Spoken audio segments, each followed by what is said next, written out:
I lindur nga një krizë, por i përçar nga vitet tensionesh mes aleatëve të tij, grupi 20 ekonomive kryesore arriti një fitore të rrallë gjatë fundjavës për multilateralizmin, pasi ka përceu bojkotin dhe kundërshtimet e antarit më të fuqishëm Shteteve të Bashkuara.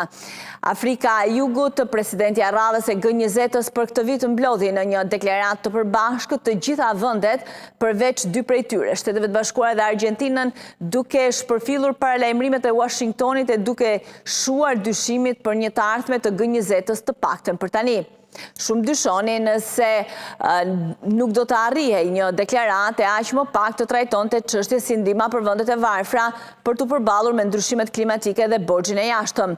Ky sukses forcoi një organ që për vite me radhë ishte përpjekur të arrinte marrëveshje domethënëse dhe nxori në pa fuqinë e multilateralizmit në një kohë kur dukej se po tërhiqej, thanë studiues dhe delegat. Rezultati zemëroi Shtetet e Bashkuara mikpritsen e vitit të ardhshëm të G20-s. Shtëpia e Bardhë akuzoi Afrikën e Jugut se kishte armatosur presidencën e saj për të minuar parimet themeluese të G20-s mbi konsensusin unanim. Ajo tha se presidenti amerikan Donald Trump do të rivendoste legjitimitetin e grupit gjatë mikpritjes vitin e ardhshëm. Shtëpia e Bardhë nuk dha komente të menjëhershme kur u pyet nëse kishte ndërmend ta përjashtonte Afrikën e Jugut nga aktivitetet e G20-s vitin e ardhshëm.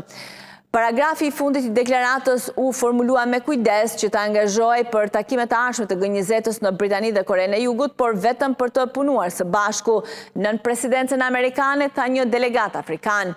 Presidenti refuzoi një ofertë amerikane për t'ia dorëzuar presidencën rrotulluese të G20-s një diplomati më të ulët në rang. Ceremonia tani do të zhvillohet mes diplomatëve të barabartë këtë javë. Samiti duke i pa shpresë i errësuar nga bojkoti i Trumpit mbi pretendimet e pavërtetuara se qeveria me shumicë me ngjyrë e Afrikës së Jugut keq trajtonte pakicën e bardhë.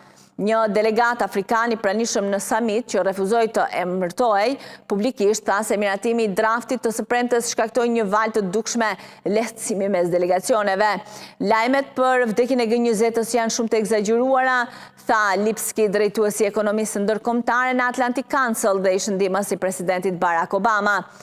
Në një krizë do t'jetë aty, pavarësisht se cilët liderë janë të pranishëm, shtoi ai. Deklarata trajtoi çështje si klima dhe energjia rinovueshme që shpesh ndajnë antarët e G20-s. Ajo propozoi panelin e parë global për të adresuar pabarazinë. Ky është takimi i parë i liderëve botëror që e vendosi emergjencën e pabarazisë në qendër të agjendës ndërkombëtare, tha për Reuters Nabil Ahmed, drejtori i lartë i drejtësisë ekonomike në Oxfam. Përballë zemërimit të Trumpit, liderët e G20-s kishin një zgjidhje: a duhet të përkthelim apo të qëndrojmë kundër tij, tha një nga përfaqësuesit e Atlantic Council. Ata zgjodhin të dytën. Liderët po lodheshin, tha ai. Kjo mund të vendosë një qasje të re për të trajtuar Donald Trumpin, një mendim që e pohuan disa delegat. Shfaqja e unitetit të së shtunës synonte mbështetje të mikpritësve dhe dëshpërimin e refuzimit të Amerikës.